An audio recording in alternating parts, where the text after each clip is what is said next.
Hello, everyone, and thank you for joining us for the start of our technical program this year, Engineering for Pandemics, Preparedness, Response, and Recovery. The last time we faced a global pandemic of this dimension was the influenza pandemic of 1918. But today, the novel coronavirus, COVID-19, is sweeping the world and did so in a matter of weeks.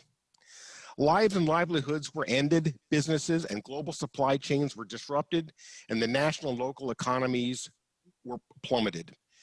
Socioeconomic and racial disparities led to differential impacts, leaving governments at all levels to struggle to make the best decisions to maintain and restore the functionality of society.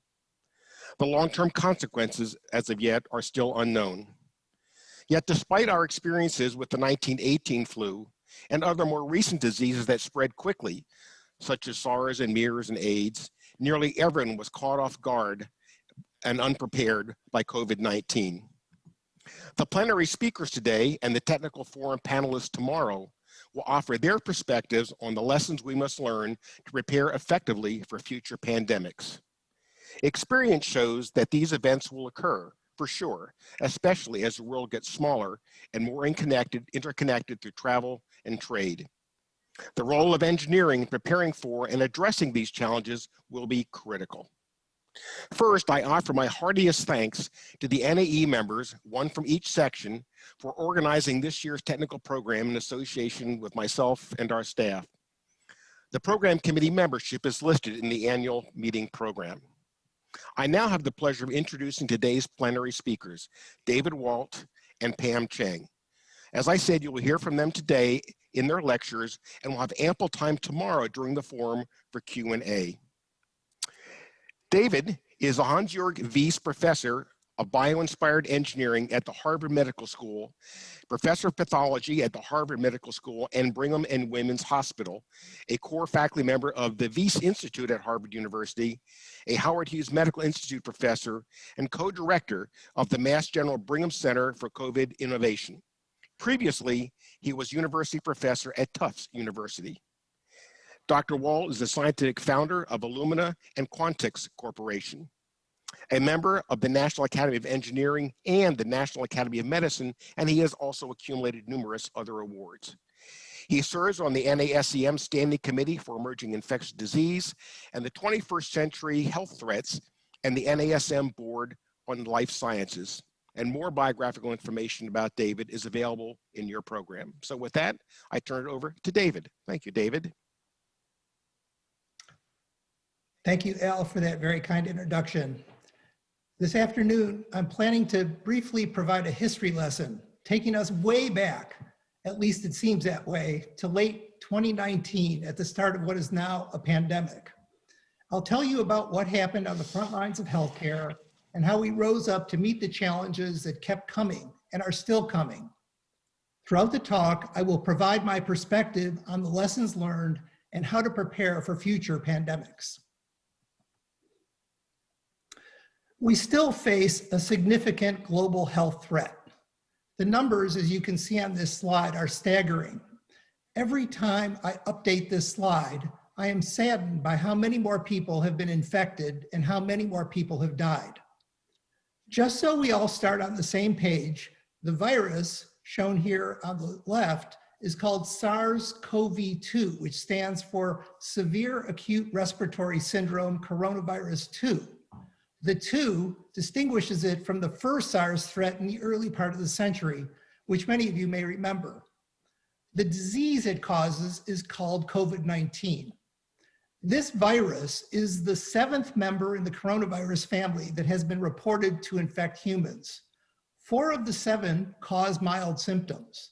The first SARS coronavirus, as Al mentioned, was the SARS epidemic that caused an outbreak in 2002 to 2003, and that originated in China and involved slightly more than 8,000 confirmed cases and nearly 800 deaths spanning 32 countries, with a mortality rate approximately 10%. The Middle East respiratory syndrome coronavirus, abbreviated MERS, was associated with an outbreak in Saudi Arabia in 2012. MERS caused 2,500 cases and 858 deaths, with a much higher fatality rate of 33%. The SARS-CoV-2 virus shown on the left is comprised of a protein envelope, with the most prominent protein being the spike proteins. You see them in pink that decorate the surface and give the virus its name, coronavirus. Inside the virus, this little yellow squiggly line here is its genetic material. In the case of coronaviruses, the genetic material is comprised of RNA. When viral RNA gets into host cells, it uses the host biochemical machinery to translate the RNA into proteins that the virus needs to produce new viruses. These two molecules will become important later when we discuss diagnostic testing. In my opinion, the most important lesson was the incredibly deep collaborations that enabled us to address challenge after challenge. Barriers in academic medicine, in industry, were completely broken. For example, researchers embraced the expertise of clinicians to help identify problems that they were facing in the clinic, and they partnered with engineers to help find scalable solutions. And the appreciation was mutual. Let's go back in time. In December 2019, a cluster of patients with pneumonia were linked to a seafood wholesale market in Wuhan, China. Within a few weeks, the viral sequence was made available online, and it was published a few weeks later in the New England Journal of Medicine on February 20th, 2020. Now, 20 years ago, this would have taken at least 6 months, perhaps longer. Now, sequencing is fast, and the rate-limiting step is actually isolating the causative agent. The sequencer on the left has the ability to sequence nearly 50 human genomes at a time for less than $1,000 each. Extraordinary, considering 20 years ago it cost over $3 billion and took thousands of people to sequence the first human genome. That's 6 zeros taken off the cost alone. The sequencer on the right is a miniature one. You can actually see it being held in a person's hand, and is about the size of a USB drive and actually plugs into a laptop and runs off of a USB drive. Now, how was this made possible? As Pam will discuss in the next talk, and I'm not going to belabor it in this talk, engineers were pivotal. Bioengineers designed enzymes that perform the biochemical sequencing steps. Mechanical engineers developed the fluidic system to move nanoliters of material deliberately and accurately. Optical electrical engineers provided the CMOS sensors that detect the faint light signals emitted by the sequencing reactions. Material scientists and engineers helped create and integrate solid-state circuitry that could work in aqueous environments, not a trivial task. And then computer scientists and engineers developed the computational hardware and the informatics that are necessary to generate information from the terabytes of data that are generated during a single sequencing run. There are 4 areas where we needed technology innovation to address the pandemic, and I'm going to discuss these in turn: devices, diagnostics, therapeutics, and data analytics.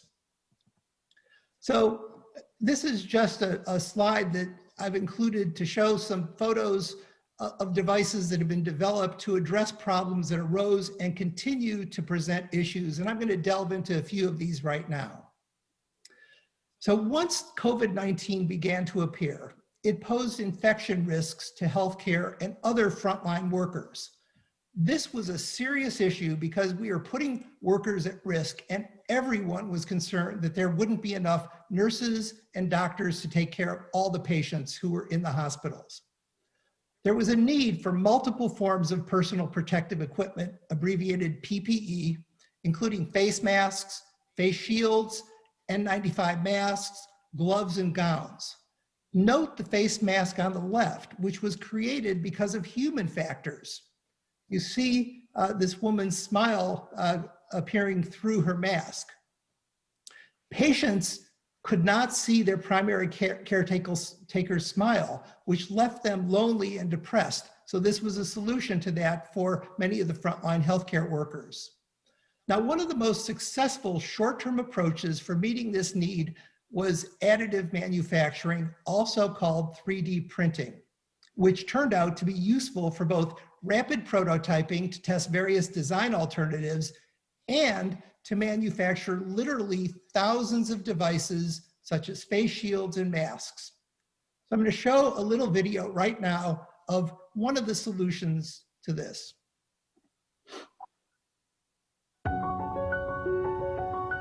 At Azul 3D, our mission is to move 3D printing from prototyping to manufacturing. When COVID-19 spread across the world, PPE shortages put healthcare workers at risk. It quickly became apparent that 3D printing could rapidly respond to the shifting needs as the crisis developed. Traditional manufacturing remained bogged down by a broken global supply chain. We joined others in the 3D printing community. Within 48 hours, our first prototype printer was manufacturing face shields at a rate of 1,000 units per day.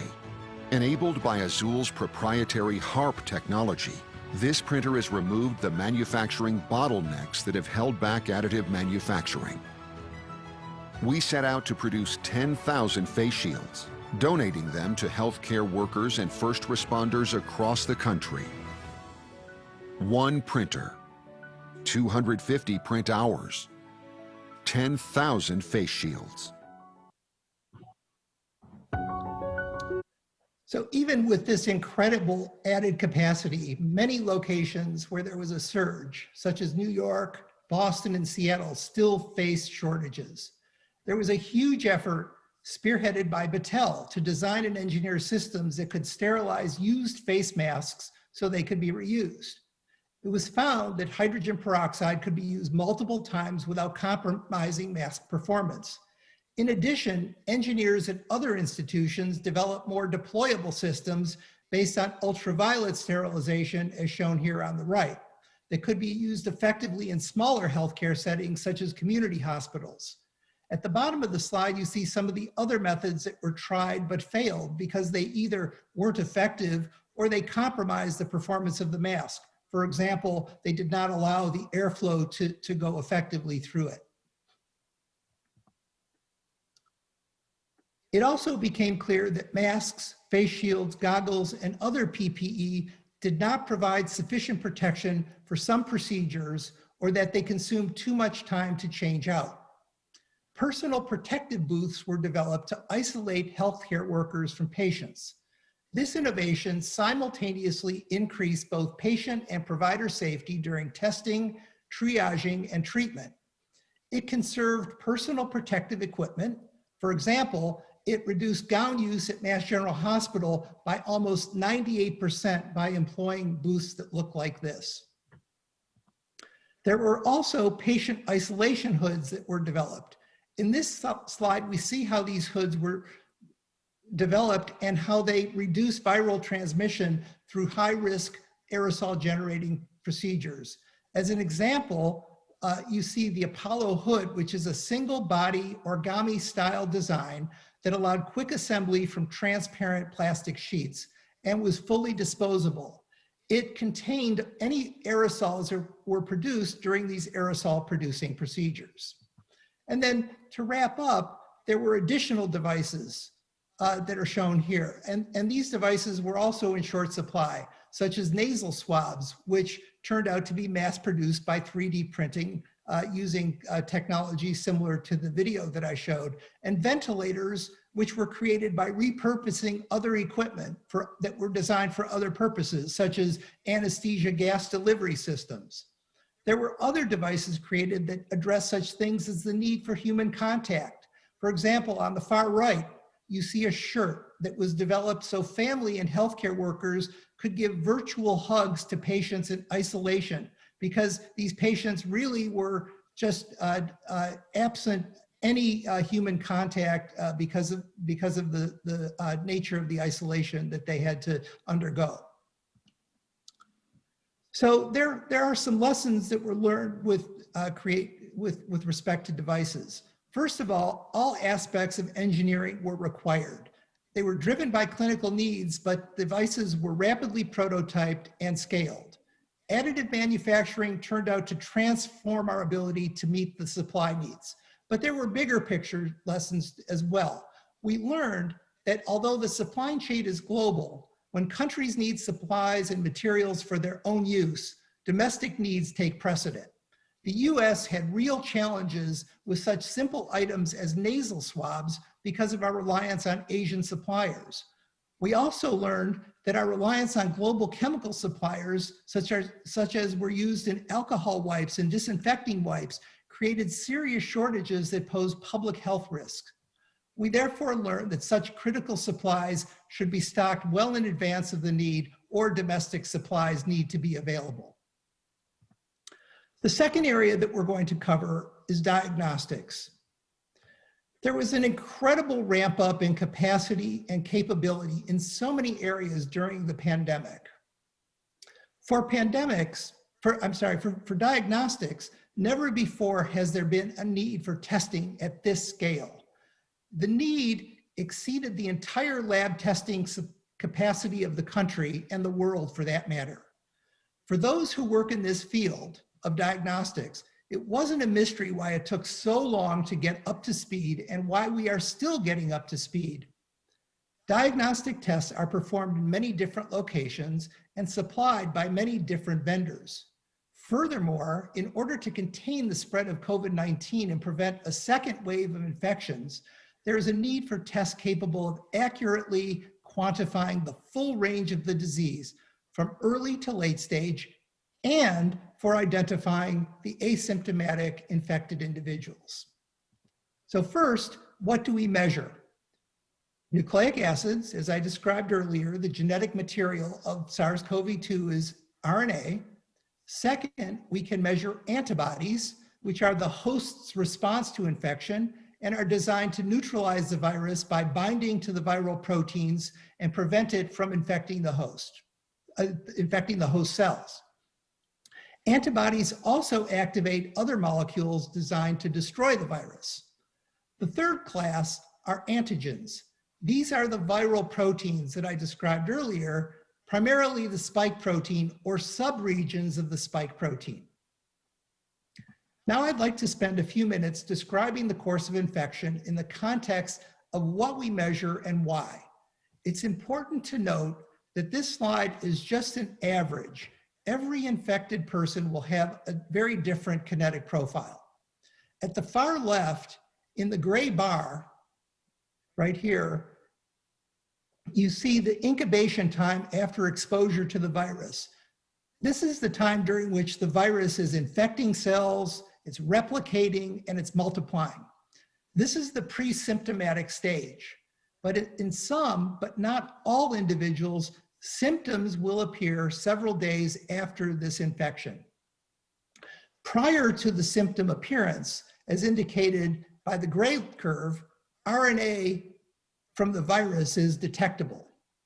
Simultaneously, viral proteins, that's what's labeled here as antigen in red, begin to appear in samples. Usually within a week of infection, the immune response begins to kick in and goes into full gear, as you can see here with the production of different antibody types. The production of effective antibodies removes antigens, so the antigens plummet, and that leads to reduction in the virus in an effective immune response. So the blue curve increases, the red curve decreases, but note that the RNA is still detectable for weeks after infection has supposedly cleared. And this persistence is likely due to residual RNA fragments that remain in the host after the virus has been destroyed, and is often the cause of what are called false positive results with diagnostic testing. Now, the next slide shows how we sample. Because COVID is primarily a respiratory disease, molecules from the virus can be detected in the nasal cavity. Sample swabs include the four types we show here. The nasopharyngeal swabs, which penetrate quite deeply into the nasal cavity. The anterior nares swabs or anterior nasal swabs that sample the nasal cavity much shallower. There's also saliva, and then there's blood, which can be collected either by venipuncture or by a finger prick. The first three sample types can contain samples of the virus or molecules that are released from the virus, such as RNA and the proteins. Blood typically does not contain virus, although it has rarely been measured in blood, but most often only the first three samples are used for diagnostics purposes, but blood contains the antibodies after they're produced by the host immune system. So where do we measure? Well, there's three distinct places that this occurs. This shows the locations: central labs, which are shown here on the left, point of care, also called point of service locations, and these would include places such as physicians' offices, urgent care centers, pharmacy clinics. And finally, there are the direct-to-consumer locations, which are intended to be run at the home, in the workplace, or perhaps even at school. I'll give examples of each of these in the next few slides. First, we have molecular tests. This is what measures RNA, and these are most often run at a central laboratory, such as the lab shown here, which is the Broad Institute's COVID testing lab. Central labs test for viral RNA and use the polymerase chain reaction, PCR, as the method. As you can see, the process requires lots of people, a lot of manual handling, although many of the high throughput labs employ liquid handling robots. The Chinese use this approach for virtually all their diagnostic testing, but they have a central government that coordinates this testing nationwide. In the US, we have a much more distributed system of both public and private laboratories with different payers and a system that depends on state and local implementation. The logistics of getting samples to and from a central lab involve first taking a sample, which must be done by a trained healthcare worker. Two, when enough samples are collected, they're then transported to the central laboratory. So you have to collect enough samples to make it worthwhile to transport.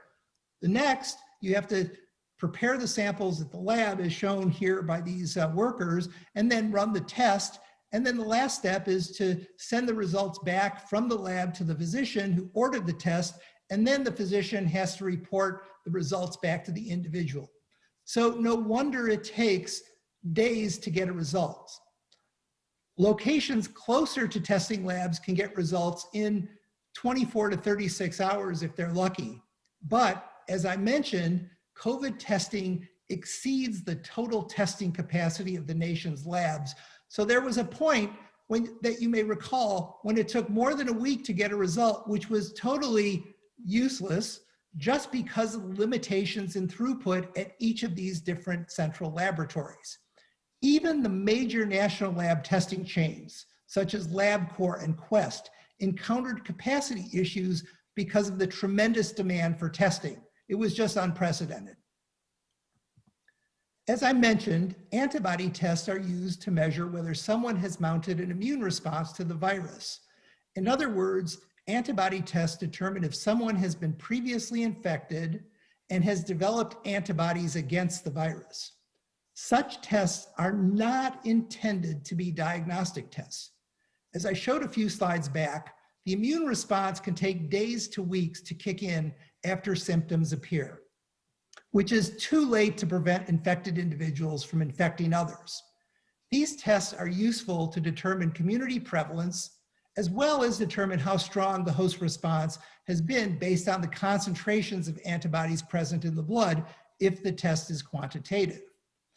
Antibody tests are available in a direct-to-consumer format identical to the at-home pregnancy tests as shown here on the right. You can see these lines. The C stands for control, the T stands for the test line. With this particular sample, you can see that both of these forms of antibody, IgM and IgG, were both produced by this particular, present in this particular sample. Antibody tests are now being used in vaccine trials to determine if trial subjects are developing robust immune responses and producing protective antibodies. These tests will also be useful for assessing whether there's herd immunity when vaccines become widely available. Now I'm going to hopefully switch my screen and just go to a website that's hosted by the Mass General Brigham Center for COVID Innovation, where I'm co-director. This was developed by one of my colleagues, Rob Kitchen. And the point here is just to show you that if these tests are, and you can go play with this if you want, there's a link on the slide, but I just want to show you that, if this is a very, very accurate test, so less than 1% false positives or false negatives, and the prevalence is 0%, then everybody that gets tested, comes up with a true negative test. But as we slide this, you can see that what happens is there are more and more true positives, many more false, many true negatives, but also many false negatives that begin to appear. And I'm not going to belabor this, but the point is that depending on the prevalence in the population, these kinds of numbers really change dramatically.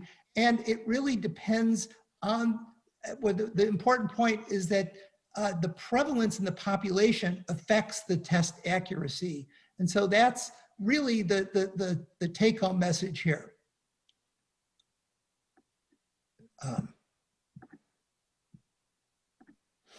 Okay, all the challenging sharing for me is over. So now, antigen tests. The third category are these antigen tests that began to enter the market in late August, and they measure the viral proteins, such as the spike protein.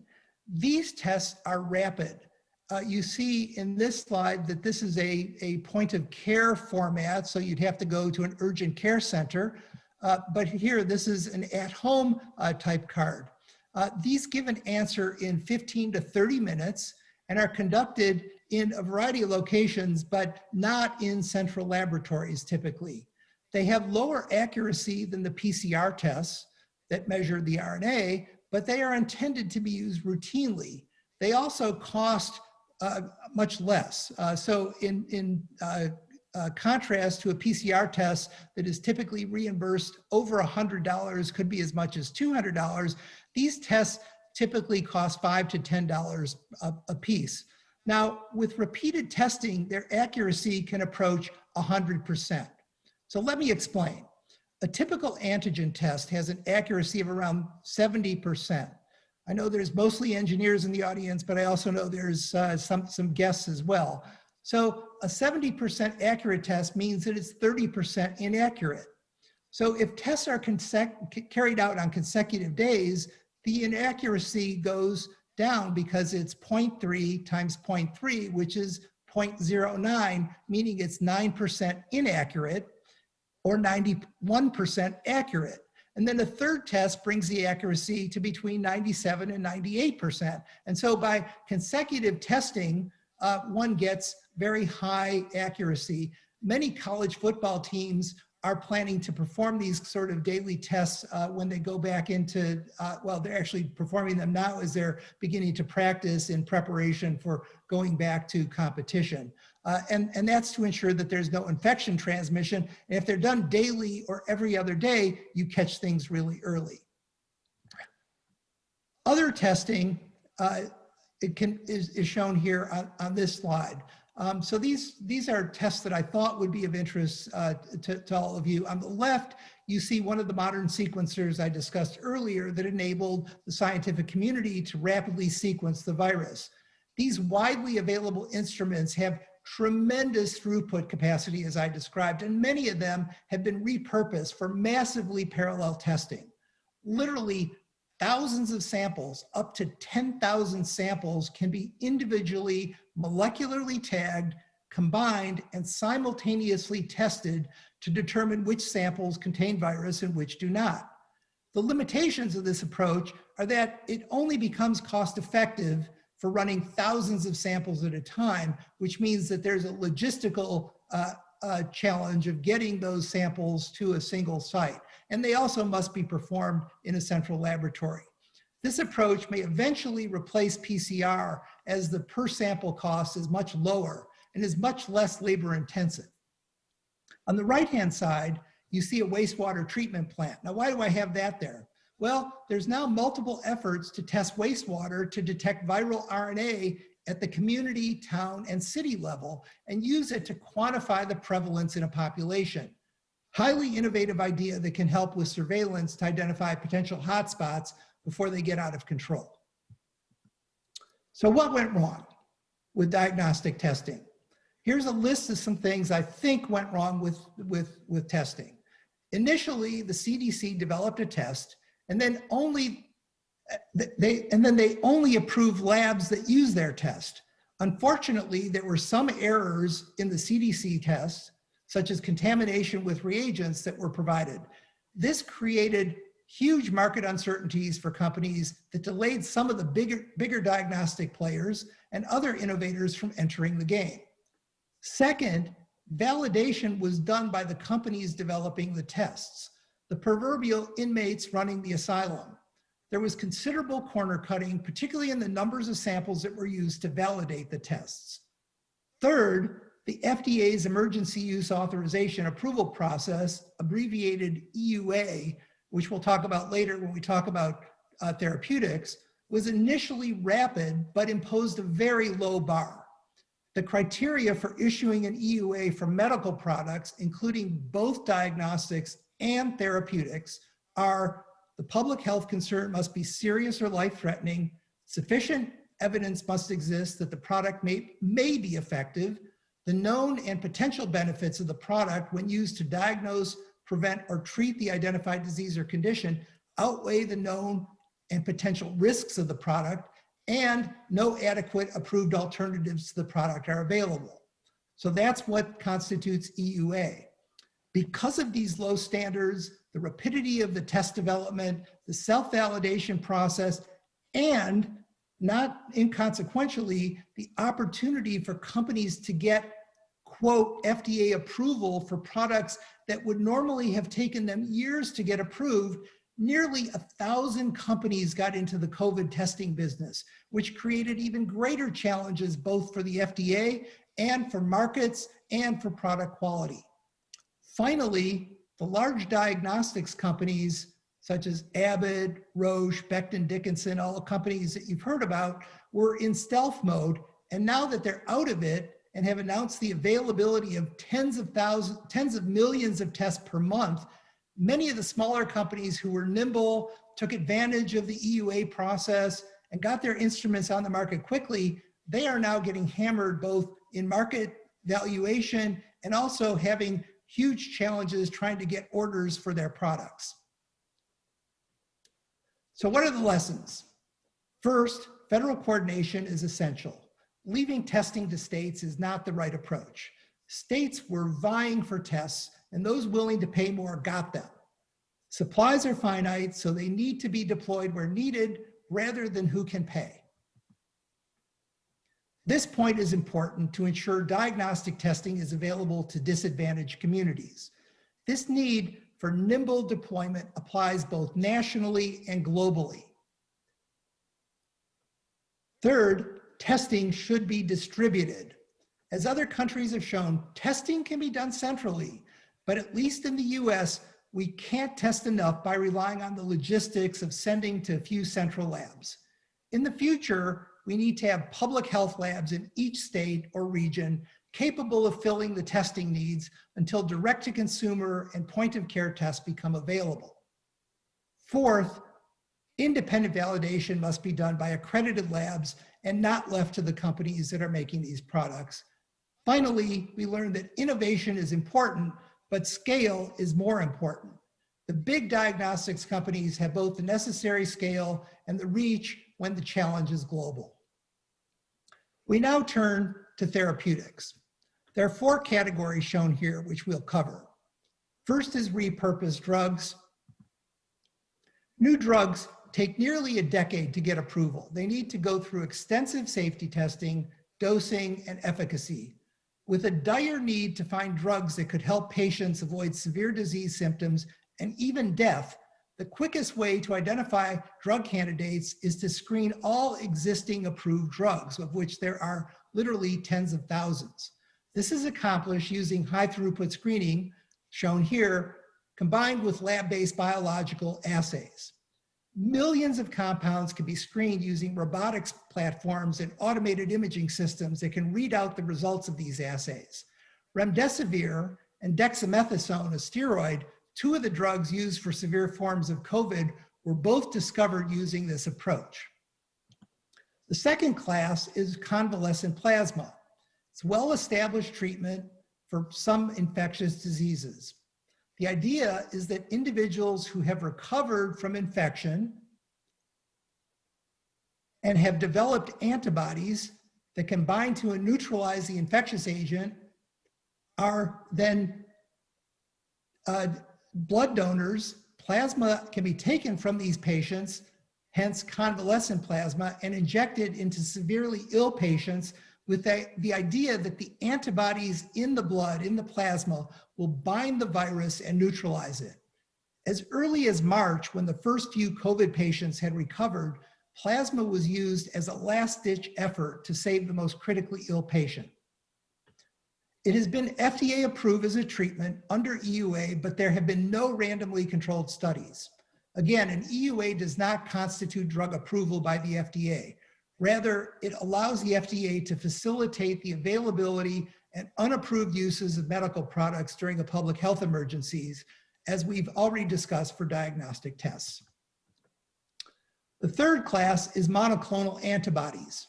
Once proteins from the virus were identified, they were expressed using molecular biological methods, and then various groups began to produce these monoclonal antibodies that bind to viral proteins. You see this green antibody here binding to the red viral protein, the spike protein. The idea is the same as what I just described for convalescent plasma. Antibodies bind to these viral proteins and inhibit it from entering host cells.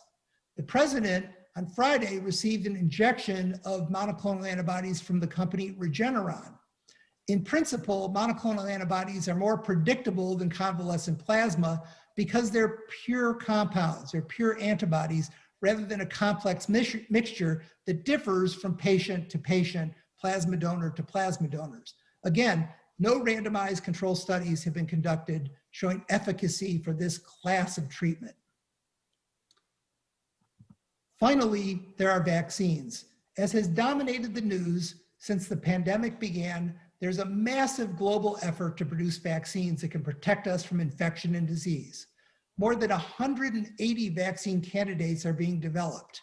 The US has a multi-billion-dollar program called Operation Warp Drive to produce enormous quantities of vaccine in record time.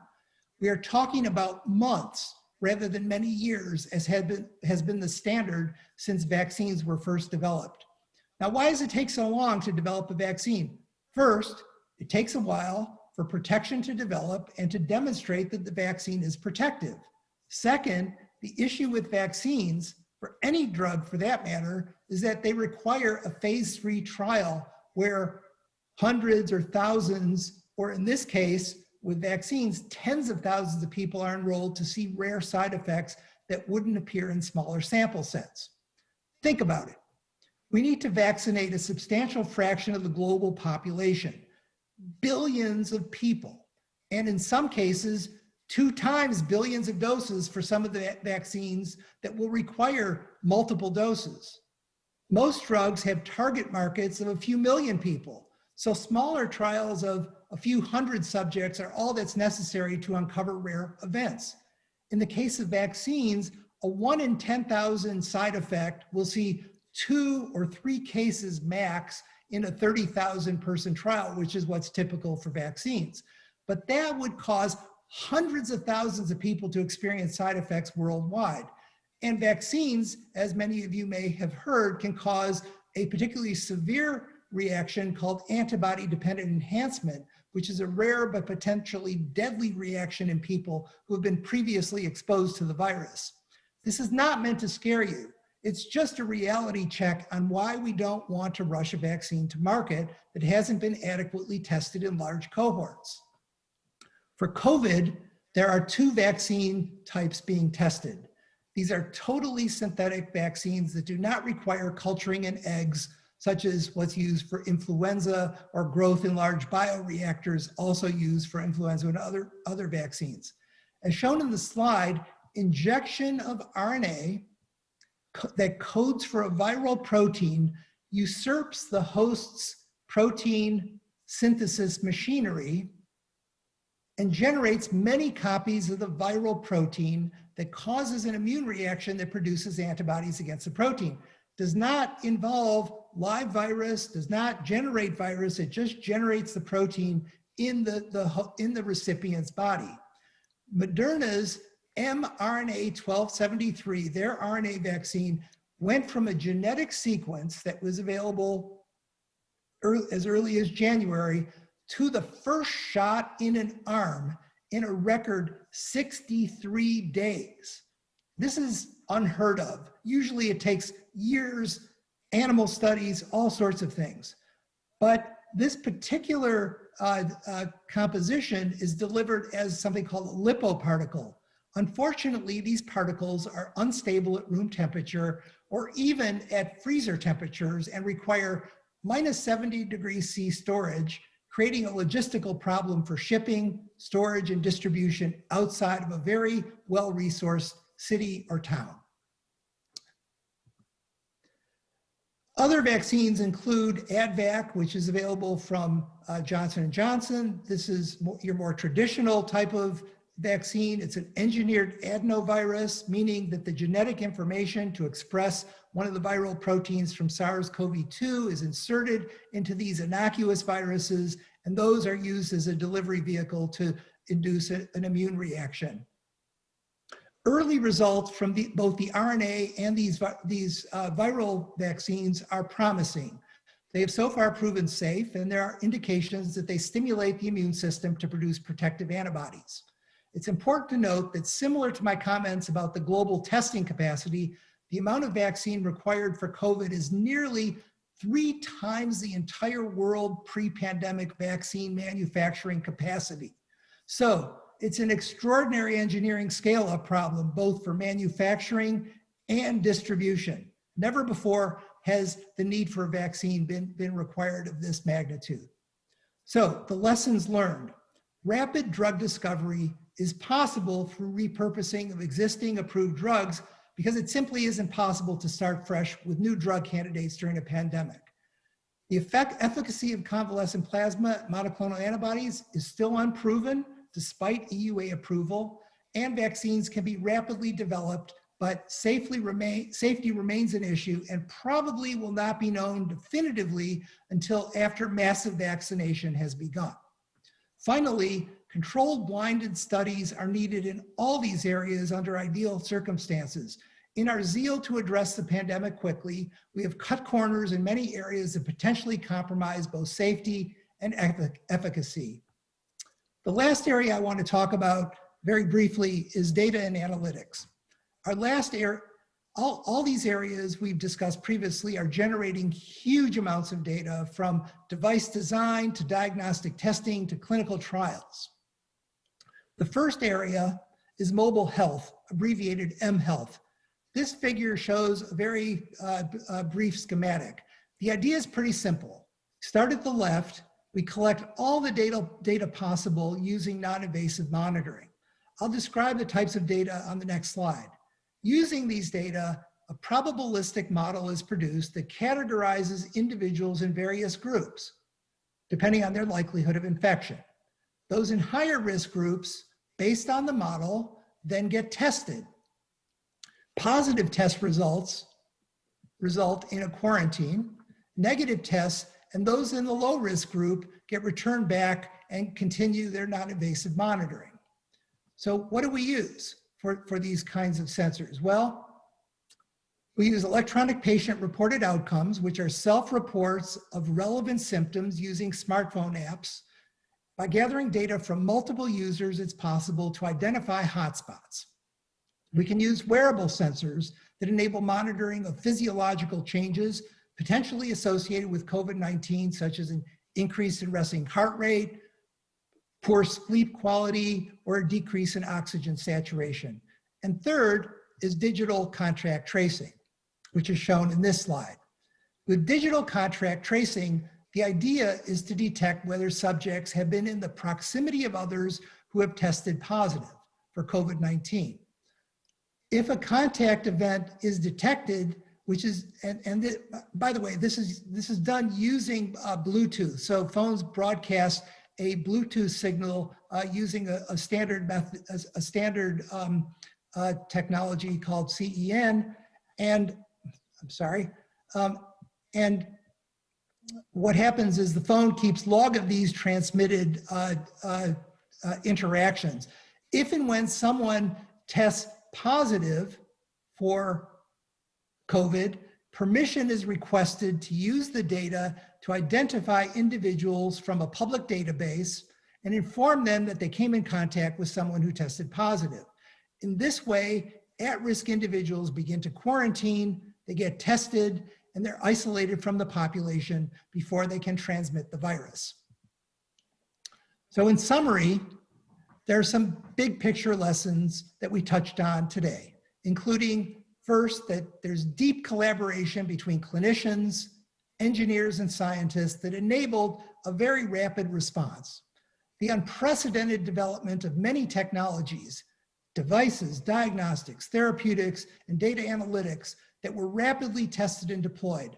Some of these products have been transformative, but with poor validation and regulatory oversight, other ineffective products have been allowed to get to market.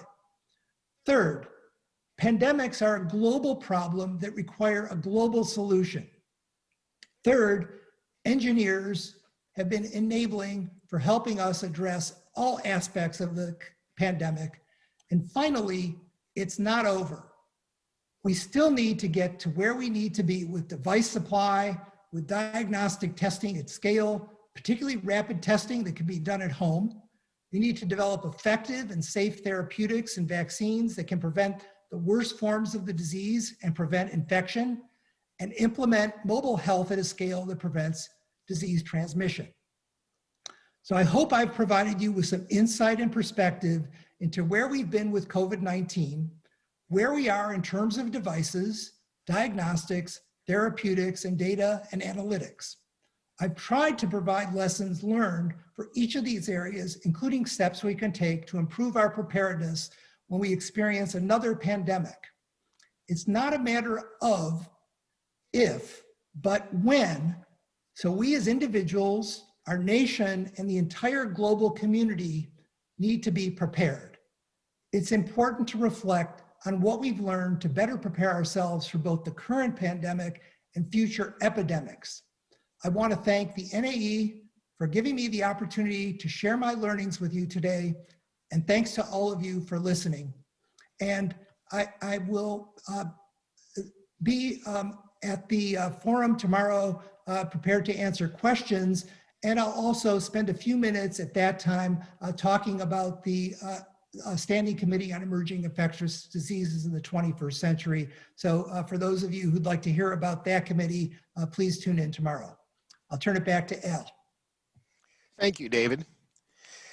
Pam Chang joined AstraZeneca in 2015 as Executive Vice President of Global Operations and Information Technology, guiding the company's manufacturing, supply chain, procurement, and IT across 18 countries and leading a team of over 19,000. Prior to joining AstraZeneca, she spent 18 years in global manufacturing, supply chain, and commercial roles at Merck MSD, the old Merck Sharp and Dohme, which is still used for their international operations. As president of MSD China, she was responsible for MSD's entire business in China. Prior to joining the pharmaceutical industry, she worked in engineering and project management roles at Universal Oil Products, Union Carbide Corporation, and GAF Chemicals. Be sure to read the rest of her biographical information in the online program. Now, we'll hear from Pam. Hello, everyone. Thank you for the opportunity to speak today. We are living in an unprecedented time and are living our lives very differently than 7 months ago. We are now speaking of new norms and are wondering what life after the pandemic would be like. We don't seem to be able to go through a single day without mentioning and thinking social distancing and wearing of masks.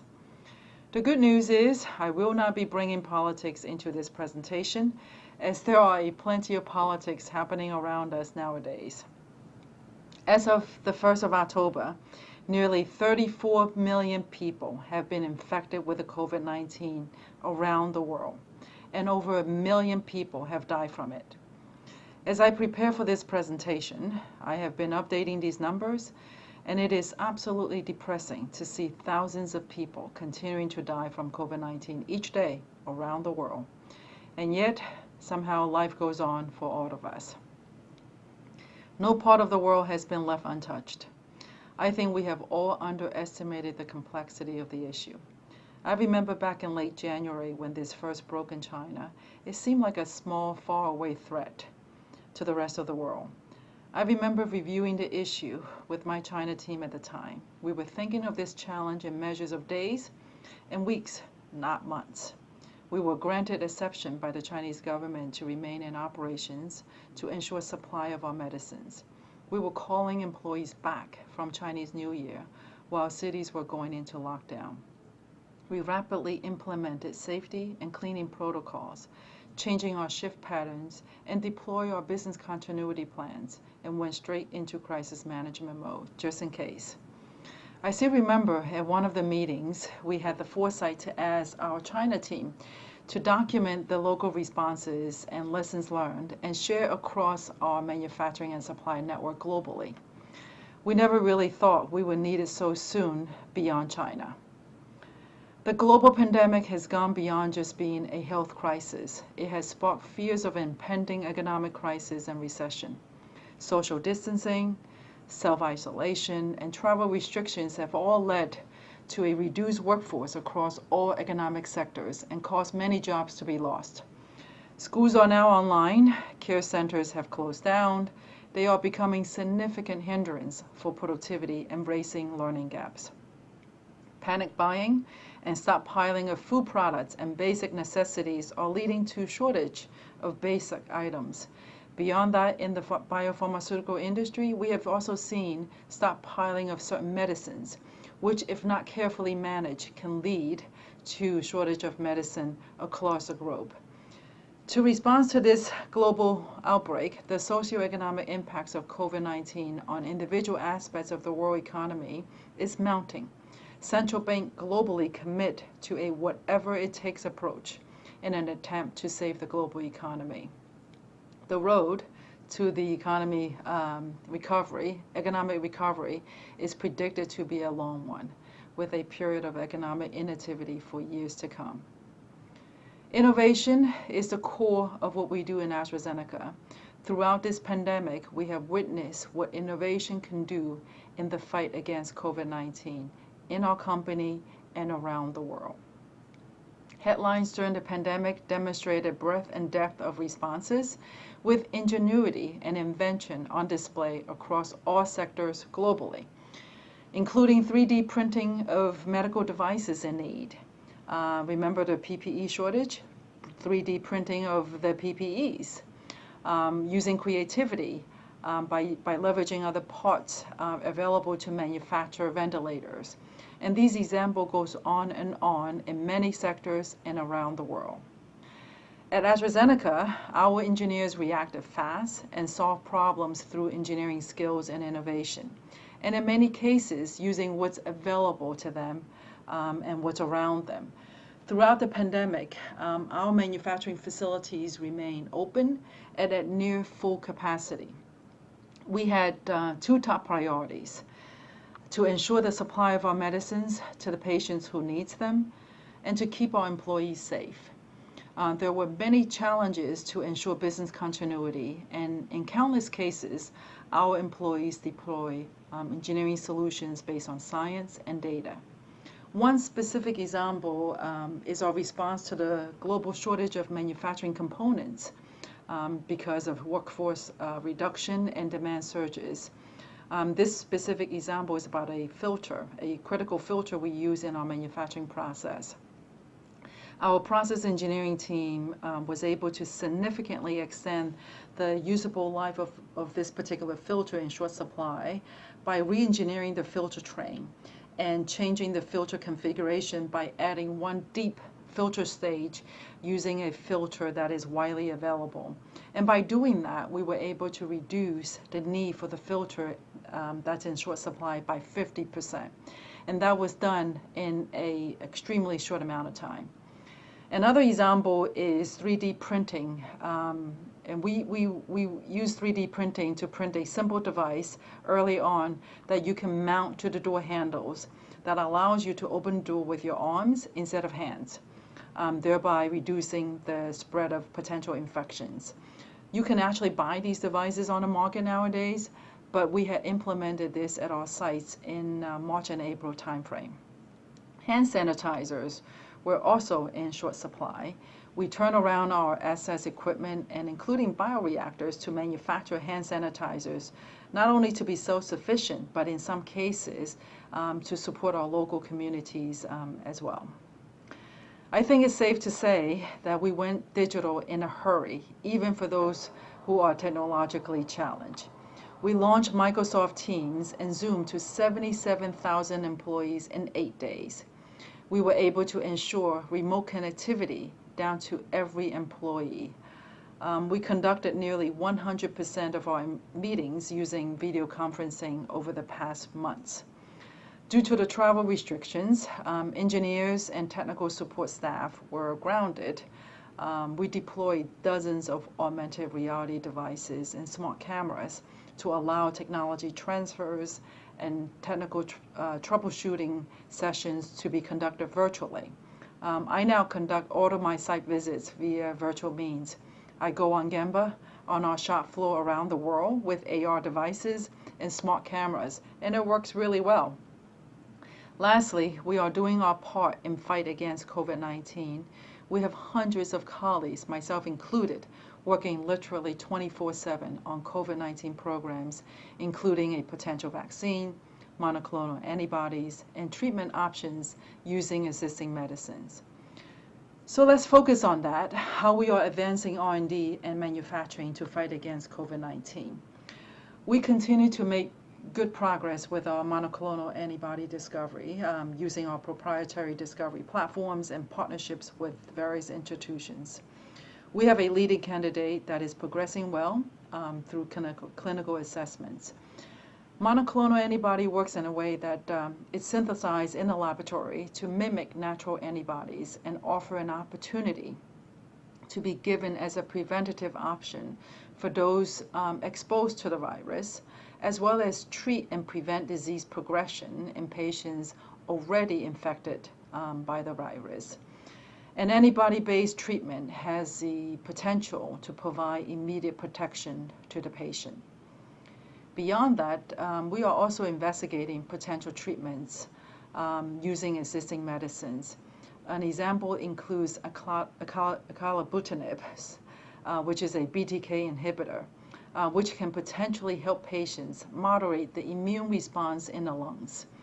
The trial for that is already underway. Another example is dapagliflozin to assess whether it can reduce the risk of disease progression, clinical complications, and death due to COVID-19. Finally, as many of you know, we are also working on a vaccine through a collaboration with the University of Oxford on the development and distribution of the university's potential recombinant adenovirus vaccine. This vaccine is based on an existing recombinant adenovirus vector. It avoids issues with pre-existing immunity to human adenoviruses. It's non-replicating in human body due to E1 and E3, what we call the gene deletion, and contains genetic material of the virus spike protein. We have data showing that it induces strong beta and T cell response after vaccination. So as we speak, phase 2-3 trials are now ongoing in many parts of the world. In the meantime, we have also been working really hard in the manufacturing and supply spaces. So as you can see here, it is a rather typical biological manufacturing process where you start with fermentation, followed by infection, harvest, purification. The drug substance, what we call the active, is then filled into a multi-dose vial and packaged for delivery. We are continuing our effort, our monumental effort to produce this vaccine on a large scale. From the very beginning, AstraZeneca has said it will provide broad and equitable supply of the vaccine around the world at no profit during the pandemic. We remain true to that today, and we continue to work with the governments around the world to help beat this virus that does not respect borders and that can only be defeated with a global response. So far, supply capacity towards 3 billion doses of this particular vaccine have been agreed with the UK, US, Japan, Europe, CEPI, which is the Coalition for Epidemic Preparedness, Gavi, the Vaccine Alliance and Serum Institute of India, R-Farm in Russia, Fiocruz in Brazil, and the Carlos Slim Foundation for remaining Latin America countries, as we continue our dialogue with many other institutions and countries around fighting against COVID-19 with this potential vaccine. At this point, I want to share with you a specific example of where engineering solutions and passion to do our part have guided us in creating filling and formulation capacity at one of our internal sites in the United States in record speed and efficiency. We undertook a project at our site in Westchester, Ohio, to repurpose a sterile powder filling line into a biosafety containment facility dedicated to this potential vaccine. We went from concept to construction in 2 weeks, construction complete in 10 weeks, and qualification ready in 21 weeks, all the while ensuring continuity of supply of the medicines we normally supply out of this site. We modify and repurpose over 17,000 square feet of manufacturing space. We created and repurposed a total of 33 rooms, including classify and clean rooms. We installed miles of piping, cabling, and ductwork, and tons of concrete. Perhaps the most innovative was that there were over 100 parts on the filler and the vial washer that needed to be retrofitted. We didn't have the time to work with our normal partners and shops to do so, so our engineers took it upon themselves to design, fabricate, and assemble and test all of them. We were racing against time, and all the creativity and ingenuity came out. And in many cases, we reverse engineer many of the parts to fit the needs. I have to say, I have never seen a group of people more passionate, more committed, and be more happy to be working so hard because they know they are working hard to make a real difference. I had a review with the team this past week, and we are starting now the engineering run in this new biosafety containment facility for this potential vaccine. So really exciting, an amazing journey thus far, and it is absolutely fantastic to see this, what smart people and what smart and passionate engineers can do. In closing, we don't know a lot of things at the moment, but one thing we do know is that life will be different after the pandemic. I continue to believe innovation and resilience will be key moving forward. Digital and virtual will be here to stay. We will all travel less, and flexibility will increase in how we work, where we work, and when we work. Digital network resilience and remote connectivity will be so key moving forward. It will be more important than ever, along with cybersecurity. However, our world will change. Our industry, the biopharmaceutical industry, and our company will remain very focused on advancing drug discovery and delivering of innovative medicines and solutions to those in need. Thank you very much for the opportunity to speak today at the NAE annual meeting. Now I leave you with a 3-minute video on the engineering accomplishments at our Westchester site. Thank you very much. The construction phase of Project Atlas at the AstraZeneca Westchester, Ohio site is now complete. Our teams have been working 24 hours a day and 7 days a week to transform a decommissioned sterile powder filling line into a formulation, filling, and packaging suite dedicated to the production of the vaccine. Additional HVAC has been added to the building to supply enough air for viral segregation and cleanroom classification.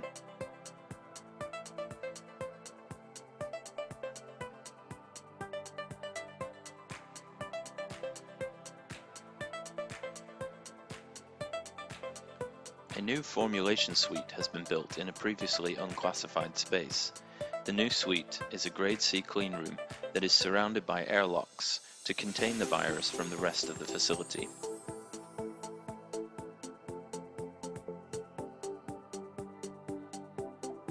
In this space, the thawed drug substance is stored at controlled temperature prior to use. Weigh scales have been added to enable a consistent formulation, and temperature-controlled vessels minimize the exposure of the virus to room temperature.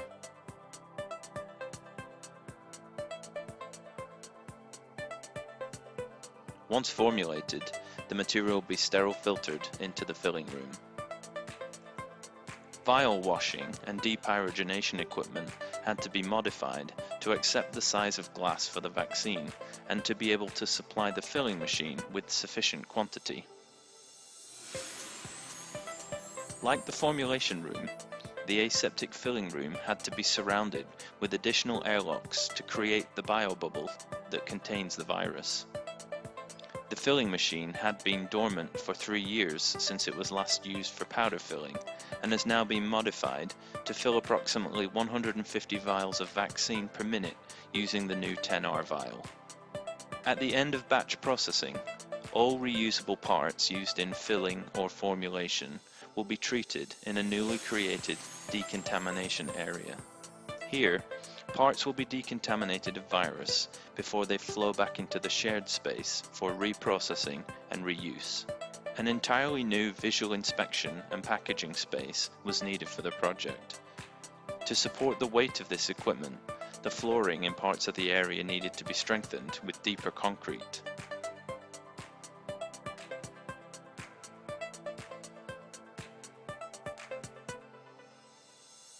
A large packaging hall was created that'll house visual inspection, labeling, and packaging equipment.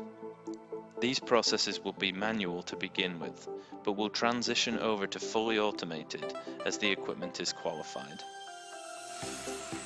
Now that the construction is complete, the facility is being returned to operations for GMP cleaning prior to process validation beginning. Overall, 33 manufacturing rooms, including classified clean rooms, were added or modified, and miles of piping, cabling, and ductwork were added to the area. This facility was built in just 77 days.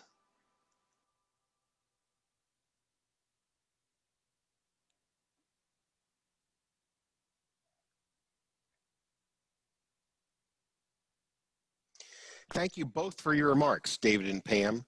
It's reassuring to hear how engineering will play a crucial role in moving our society forward. These two presentations, I hope, will serve to whet our appetite for tomorrow's forum. And to the audience, we hope that you enjoyed this session. Thank you for participating, and join us again tomorrow for the panel discussion on engineering for pandemic preparedness, recovery, and response. Thank you.